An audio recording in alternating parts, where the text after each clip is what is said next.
Well, I think I've been given my official go-ahead. If somebody in the back would like to close the door so we don't get ambient noise, I would appreciate it. Good afternoon, everyone. My name is Christy Shorey. I use the she, her pronouns. I'm the Institutional Repository Manager at the University of Florida, and hopefully you're in the right place to hear about the how and why of author outreach for dissertation scanning projects. Yeah? Quick question, are any of you at institutions where you are undertaking or planning to undertake dissertation scanning? Okay, just get a feel of the room. So, it looks like a lot that we're going to cover, but it's actually pretty brief and painless, hopefully. If it's not, you know, scream in pain or something, I don't know. Also, I get really excited about these kinds of topics, so if I start going too fast, please let me know, because I can slow down. But again, I just get really excited. So what we'll cover today is a little bit of the background of the University of Florida as it relates to theses and dissertations. Published versus unpublished, particularly for pre-1978 titles, and what that means in terms of copyright and what you can do with the works. UF's copyright decision based on that, how we decided to proceed forward based on what we knew of copyright, how we did our outreach to our alumni to get them to be involved in our dissertation scanning project, a new precedent that came up in, Christy Speaks, take two, a new precedent that came up in 2011 about the publication status of doctoral dissertations and how those were viewed, how that impacted our policy and outreach strategies. And we have a robust strategy for contacting our alumni for this project. We're looking at what other applications we can use that for. And then the hands-on work part is the brainstorming on how to contact alumni, where that might fit in at your institution. So, a little bit about our institution. I'm from the University of Florida, go Gators. You'll notice that I did pick the orange for the slides intentionally, so please don't blame me. In terms of theses and dissertations, the University of Florida's first print master's thesis was received in 1908. The first doctoral dissertation was 1934. And in 1998, we received our first electronic thesis or dissertation. We went to mandatory starting with the 2000 calendar year. So the last print dissertation that we received was in 2006. Everything since then has been electronic. According to our catalog searches, which are not perfect because cataloging kind of precedents have changed over the years and how they're identified, we have 21,000 estimated master's theses. We have identified 14,115 doctoral dissertations, which we hope is the full amount because that is the list from which we are digitizing. And between 1998 and spring 2018, we had over 17,000 ETDs submitted. So we've got a lot of student material here to work with. Some of what we wanted to do with the retrospective scanning project is that we wanted to make our print theses and dissertations as available as the ones that were coming in electronically. We looked at the doctoral dissertations first, and we are about 80% complete, or 83, I think now, % complete in digitizing those. Once that wraps up, we will be looking at our master's theses. We did start the dissertation scanning project, however, in 2008, so it's going to be a while. So, welcome. Looking at, everybody knows 1978 is the year that the copyright law changed. Prior to that, anything that was published in order to be in copyright needed to have the copyright mark on it, and it needed to be registered with the Copyright Office. Depending on how early you went, you also needed to renew registration for the work. For works that were not considered published, they fall under stricter copyright because they are the owner of, Christy Speaks, take two. The author owns the rights to it. There's no notice required and no registration requirement. And it's not protected, they're not protected under federal law, they're protected under whatever local law may be in effect at the time. So it's more difficult to try to determine whether an object is or is not in copyright.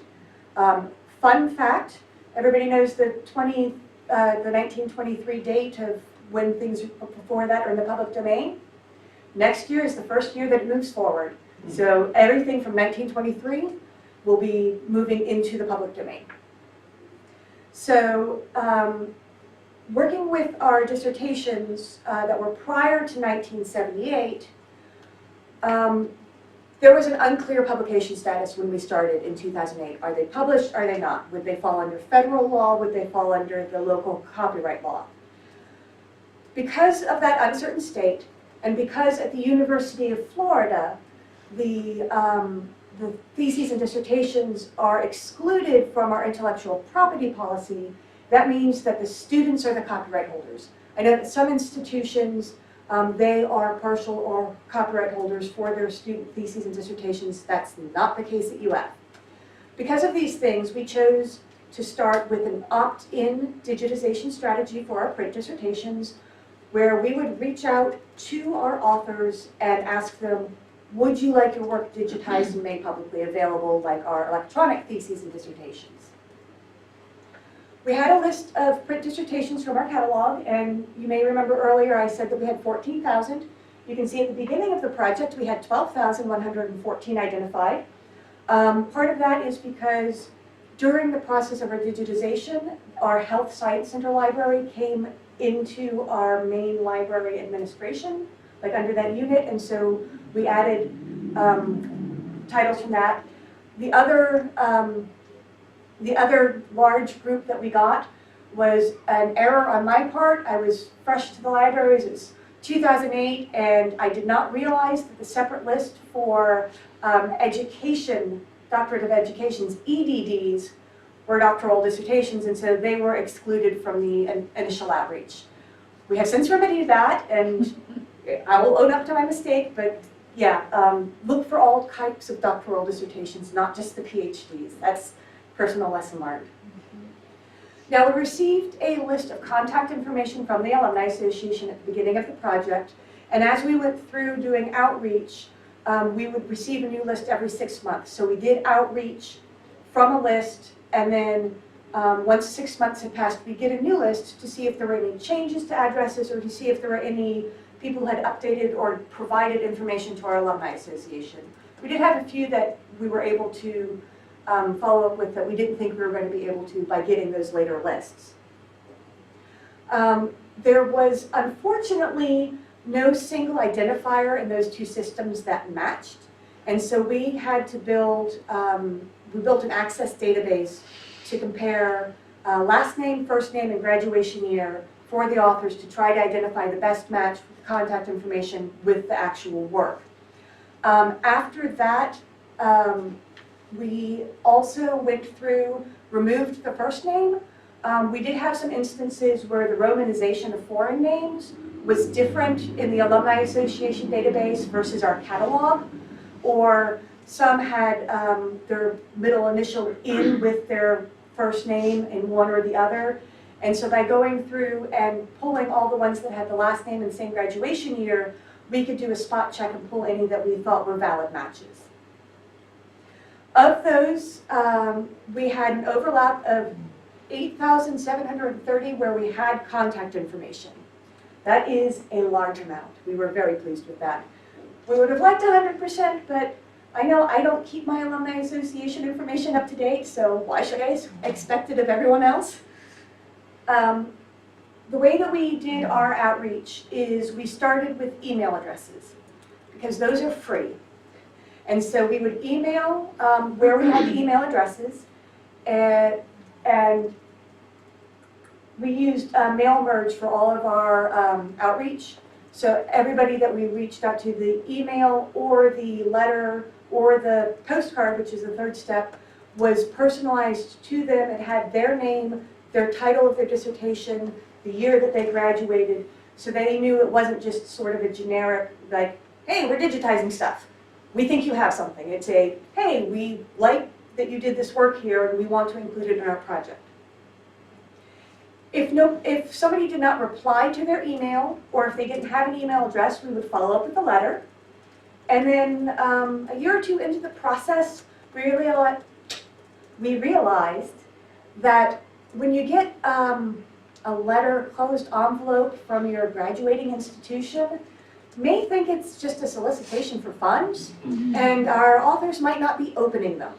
So we crafted a postcard with this very scholarly gator on it, which on the front said, "We want to digitize your dissertation at no cost to you." And then we provided them information on how to get the permission form that would let us know that, yes, they did want their work included in this project. During that phase, we reached out to 5,800 authors, and we had a 70% return rate. Now, the 29% that was no reply, some of those were individuals where the emails or the letters had come back, where the information that we had from the Alumni Association was not valid. We did still count them as an outreach attempt, but we didn't always necessarily hear back. Our largest return was from the letters. Surprisingly, the amount that replied after a postcard was low. The emails and the letters, or the emails or the letters, seemed to be more effective than the postcards, but we did garner a few additional ones that way.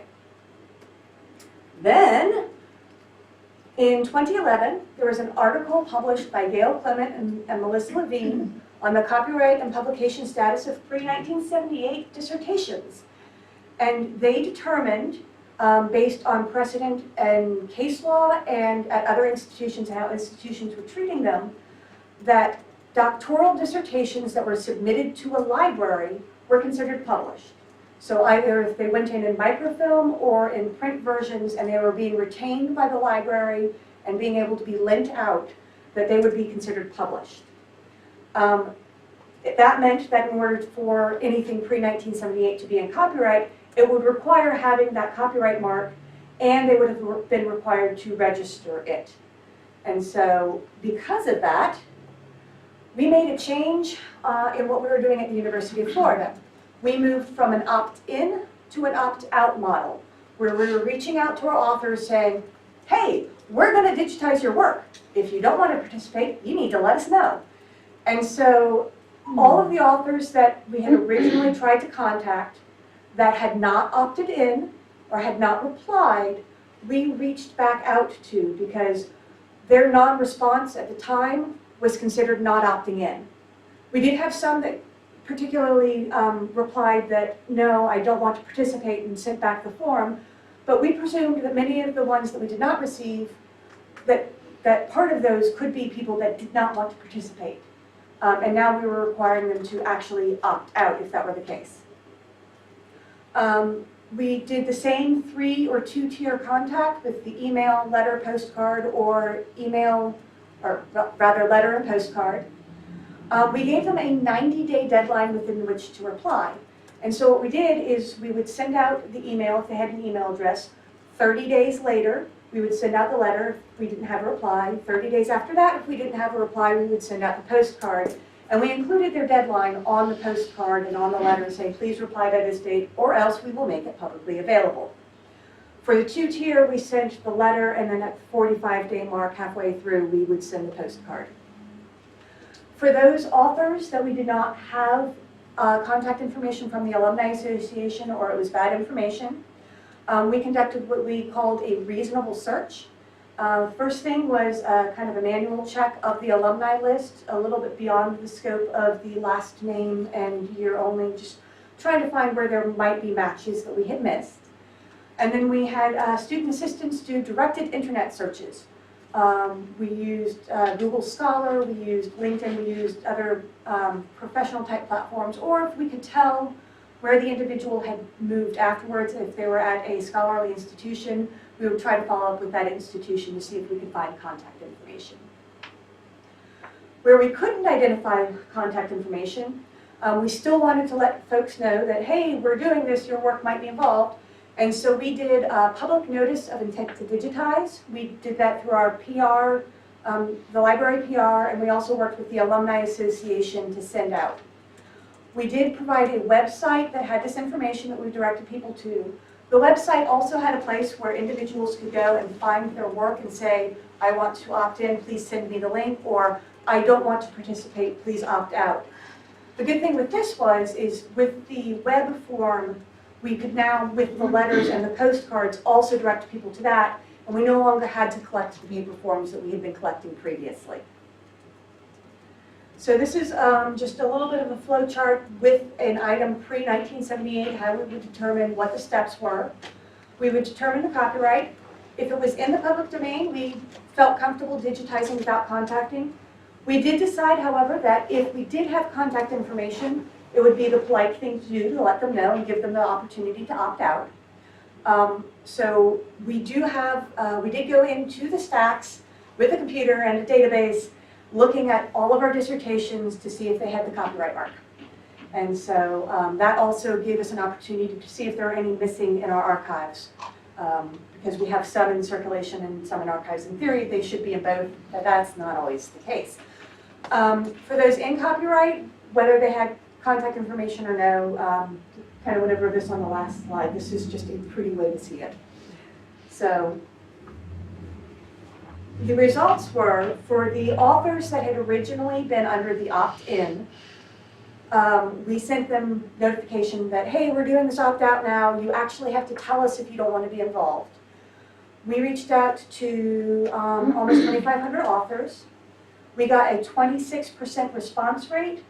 Of that 26%, 24% of those were asking to opt out. The other 76% of them were asking for the link to be received once their work had been digitized. And so this garnered some input for us that we hadn't gotten in the first go-round of trying to reach them. New authors where we had contact information and we hadn't tried to reach out to them previously was nearly 3,000. 41% of those replied. That's not comparable really to that 70% that replied with the opt-in. But again, this is an opt-out, so if they didn't do anything, it was going to be digitized. And so we kind of expected a lower return rate. Of the ones that did reply, only 9% opted out of being in the project. For those authors who opt out, we have moved to making their dissertations available only through the campus IP range. And that mirrors what happens with our circulating copies or the archive copy. An individual can come to our institution and still see the work, but they need to show that they're affiliated with the university somehow or be physically there. So if an individual comes to campus and works from one of our computers, or one of our students or faculty is off campus and they log in through our VPN, they will have the same access. Opt-out merely means opt-out of public dissemination. So some of the other applications for the outreach that we had done, the first one is development. Within the libraries, when we were doing the opt-in, we actually forwarded the information to our development officer, who would send out letters to our authors and say, hey, your work has been digitized and it's available here. If you'd like to help fund us so that we can digitize other people's works, you can donate here. And so that was a small means to be able to continue to fund the project, although it did not garner a lot. Another area possible for future development would be at the university level. However, we did decide that with the contact that we had made, we did not inform the authors that we were going to be sharing their contact information, particularly if we had found new contact information that the Alumni Association didn't have, so we weren't comfortable sharing it back with the Alumni Association. But that, at other institutions, may be a possible partnership you can work on.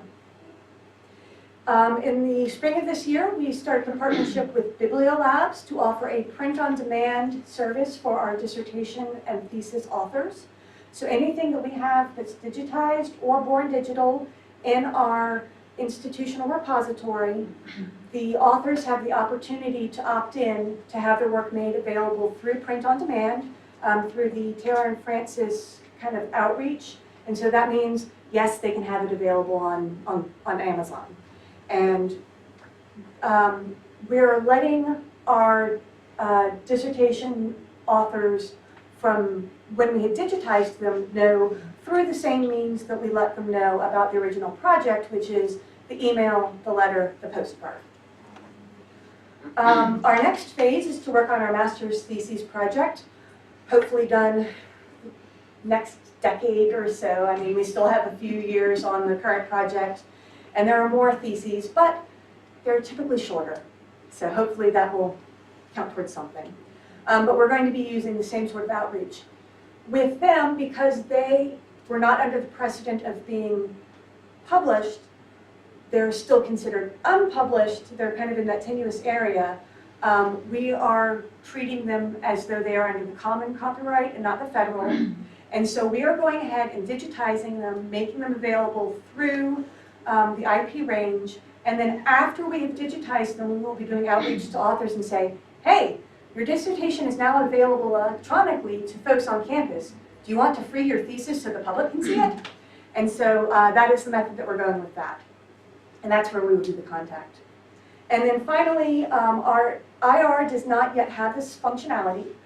We are looking, though, exploring how to add contact information for authors of materials that they haven't submitted themselves. Right now, the individual who submits something to the institutional repository gets usage statistics monthly. If it comes in through a bulk upload or something that we've digitized, they don't get contacted because we don't have that information. Because of the outreach that we've been doing in order to get it digitized, we hope to join that contact information with the theses and dissertations that have been digitized so that our users can get the usage statistics on them.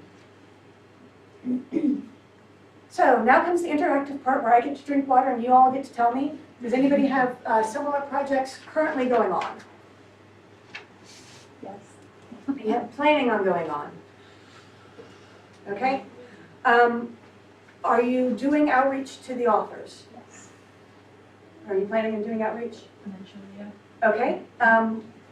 Since you're already doing it, how do you handle outreach?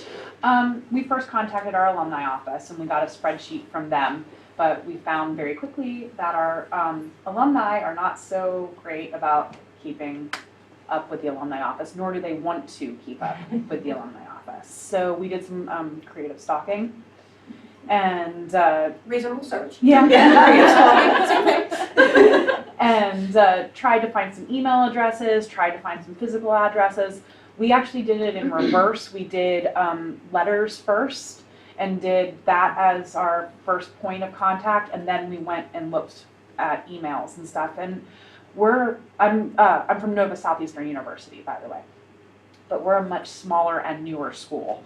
And so we only have about 50 years worth of theses, and we concentrated my particular college within the university as like the beta tester for all of this. So I only had a couple hundred theses and dissertations to work on rather than thousands. Yeah. And we're at about 40% right now open, and we have an opt-in, not an opt-out. Okay. Are you digitizing them anyway? Yes, we digitized everything, threw in metadata only records while we were doing the digitization. So if people saw something on the repository and we hadn't digitized it yet, they could email us and say, hey, I want this. And we would put that on our priority list to digitize before another one. So that we were kind of like digitizing on demand. We also put in a free My Thesis button on every page so that if an author contacted us, we could, hey, cool, yeah, you want to open this up? Cool, and then that would become a priority as well. Yeah. Lost my train of thought. There's so much. Yeah. But these projects do get large. yeah, but we're going to do another pass soon because we would like to see more than 40% open. Yeah. And that's on our agenda. But we've only been open since 1970, so we don't have any public domain dissertations that we can do like. We also have the fun addendum in there where it's the author or next of kin or estate manager because again, 1908 is our first work, so. And you had said that you're looking at?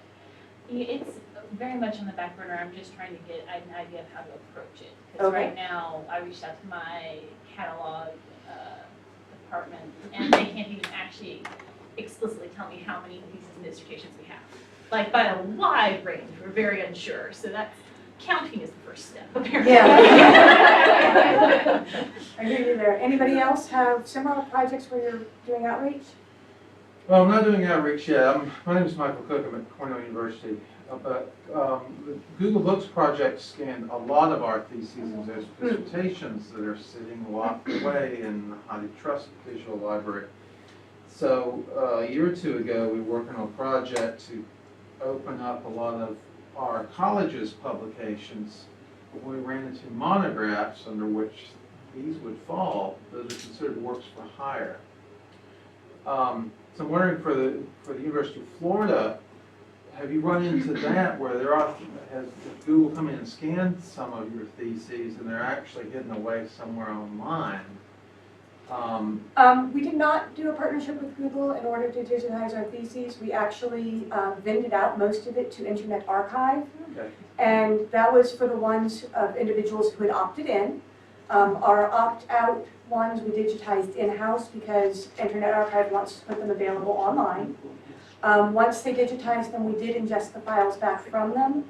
A year and a half ago, we switched to digitizing solely in-house, in part because it had come to a point where it was actually going to be less expensive to scan in-house with the improvements, that's the word, the improvements in our scanning programs and software and apparati. But also because within the dissertations project, we were getting to the ones where individuals had opted out, so we were going to scan them last. Or so those were ones that we didn't want to send out to an external vendor. With our master's theses, we're not going to send anything through Internet Archive because, again, the same reason of them being in copyright under the common law. Yes. I have one other question. For the ones that are from, say, 1923 to 64, Yes. if the law is saying that these are technically published, Mm-hmm. does their copyright lapse? It does. They can. So if they copyright at the time, I believe, was 28 years, and you could renew it for another 28. I'm not sure about renewal retroactively that they may have implemented. I know that there's something there in 1978, but I'm not sure of the specifics.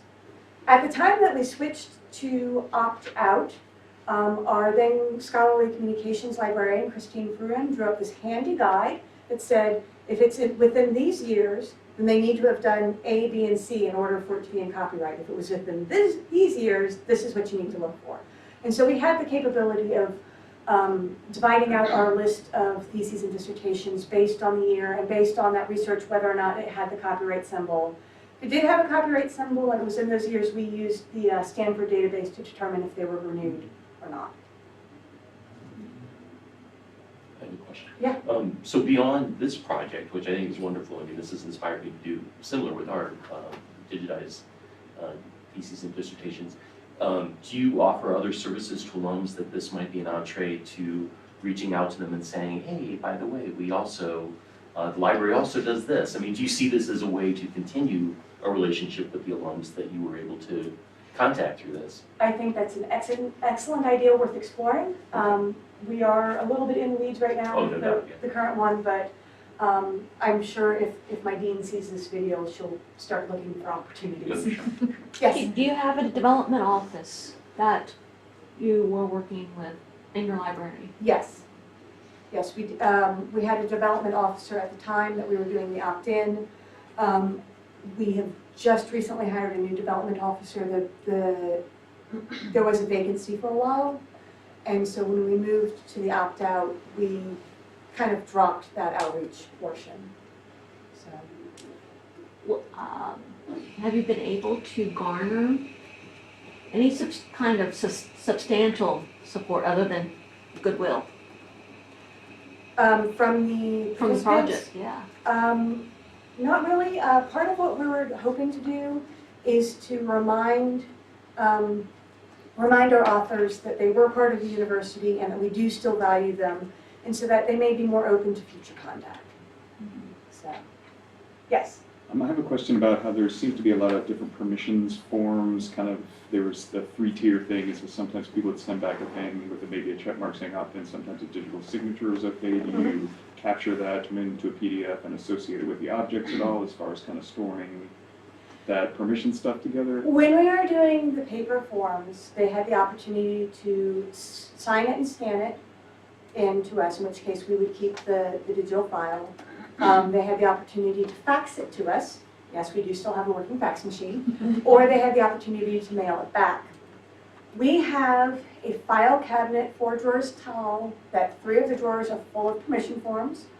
One of our cleanup projects, or when we get perhaps a community volunteer to come in and scan those, we could then pair those up. What we did do is, as they were digitized, we put the unique identifier from our system on the top of the form so that we can associate them together once we have an opportunity and resources to scan them. Cool. And the plan with those is to put them private on the same record so that library staff could see the permissions and users could not. I don't know if everyone mentioned this earlier, but how are you funding this? Did you get a large grant, or is it coming through university funds? What's happening with that? It's mostly coming through university funds. We did get, our dean was interested in a partnership with Internet Archive at the time. And some of what we were sending were brittle books that we wanted digitized, but a lot of what we could identify materials where we had copyright permission to actually send them was the theses and dissertations, so we benefited from that. Additionally, we collected a binding fee starting in the beginning of time, and we continue to collect that $12.88 from anybody graduating with a thesis or dissertation. This continued even after we went to electronic. So we renamed it a library processing fee, and the unexpected pot of money that we discovered in about 2008 was, oh, we need to use this towards dissertations and theses somehow, let's digitize. And so we're pretty much run out of that now, but the project is one that our dean is interested in, and so I presume we're going to continue funding. So. Question. Yeah. I think you said that you had 70% initially when you would opt in, say yes, please do that. And you didn't hear 30%, or they said no. Is that right? We have replies back from 70%. Of those, 2% opted out. Or to okay. And then for 29%, we didn't get any contact back. And then when you went to the opt-out, did you say that 26% replied, 26% of that 29% said no? Is that? 26% or 640 replied. Oh, okay. Of that 640, 151 or 24% of those respondents Opted out, okay. Opted out. Okay, so only 151 in addition to the initial 2%. Right. Okay, and did they give you any reasons, or do you have any ideas about why they didn't want? We had more reasons when we were doing the opt-in, Yeah. when they would contact. Reasons there were, I'm still seeking publication. Okay. I sold my rights to a book author. My work is so old, and if people find it, they'll be getting bad information. I don't want to make it publicly available. My parent, who is the author, is donating all their money to, and so if they see this letter, they'll want to donate money, and we're trying to prevent that from happening because they need money to continue on now. So we opt out, and please don't send us anything else. A variety of reasons, but mostly it was continuing to seek publication. Oh, thank you.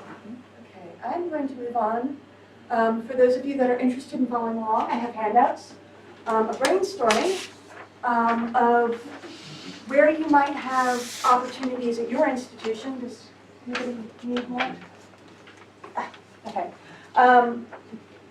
things to consider when you are doing outreach to authors or to alumni for projects.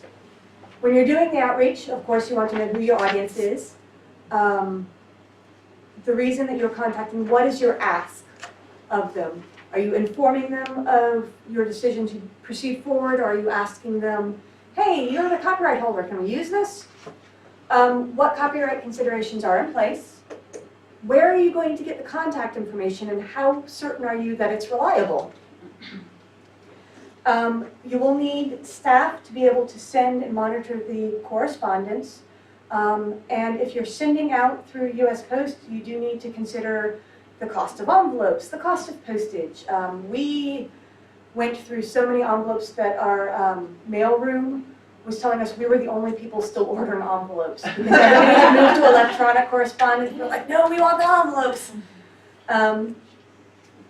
What kind of formats will you allow to reply? Again, initially we wanted an actual signature, but we then moved to, if you're replying from the email address that we emailed you at, we consider you the same person, and you can just say, yes, please digitize, and that's enough.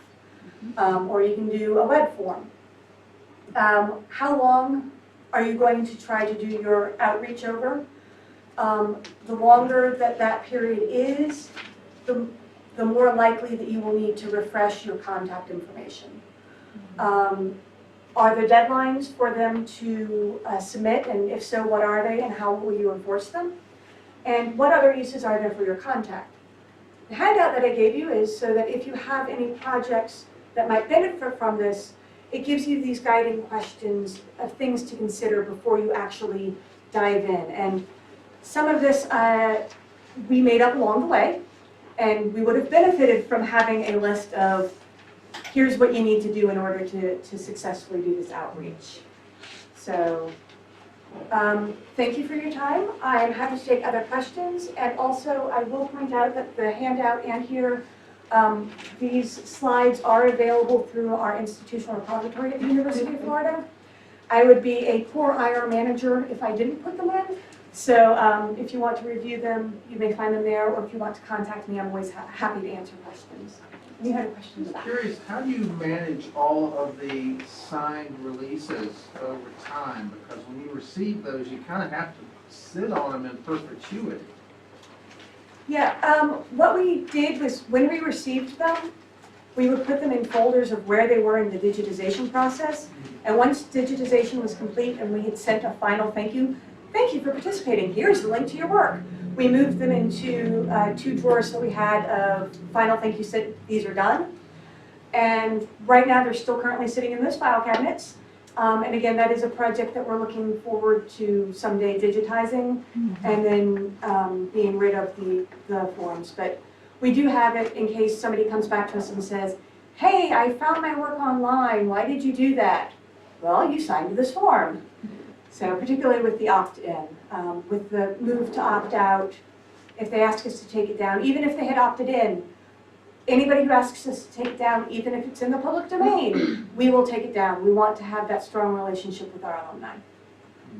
When you digitize them, are you going to attach them to the thesis or the dissertation as like a hidden supplementary? That is the hope, yes.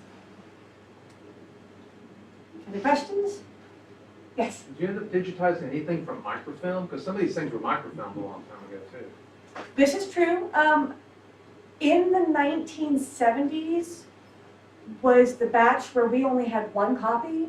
Most of the cases we had 2 copies, a circulating copy and an archives copy. In the 70s when they were doing microfilm, we would have 1 copy, usually the archive copy, hopefully the archive copy.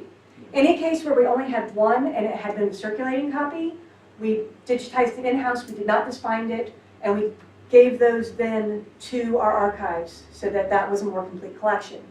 When we didn't have any, we would reach out to ProQuest and order a copy. So not the best solution because those at the time were digitized from microfilm, and so you lose information on graphs and images particularly. So we tried to avoid that as much as possible and find physical copies. which we actually have had some of our colleges trying to clear out the bookshelves and say, hey, we've got all these theses and dissertations, do you want them? I'm like, sure. And then most of them are duplicates, but sometimes there's the rare one that we didn't have before, so. Are you keeping the print copies? We are keeping a print copy. If we have 2 copies, we are doing, just binding it and sending it through sheet feed scanning.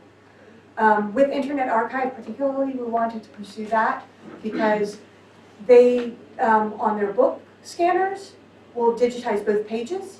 And with dissertations being printed on only one side, Yeah. we would be being charged double. Oh, wow. We would be being charged for all those blank pages. And so for the ones where we felt comfortable just binding because it was a second copy, that's what we did.